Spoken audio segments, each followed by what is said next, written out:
మద్యం కుంభకోణానికి సంబంధించి ముందస్తు బెయిల్ ఇవ్వమని అంటే ఇప్పటికే పేపర్లలో వస్తున్న వార్తల ఆధారంగానే నా మీద కేసులు పెట్టే ప్రయత్నం జరుగుతోంది.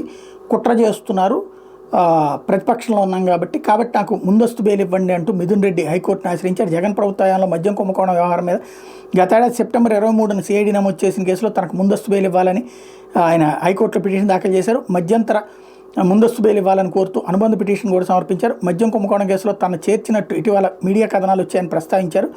గత ప్రభుత్వంలో ప్రత్యేక అధికారిగా పనిచేసిన సత్యప్రసాద్ మ్యాజిస్ట్రేట్ ముందు ఇచ్చిన వాంగ్మూలాన్ని సైతం మీడియా ప్రచురించిందని చెప్పారు.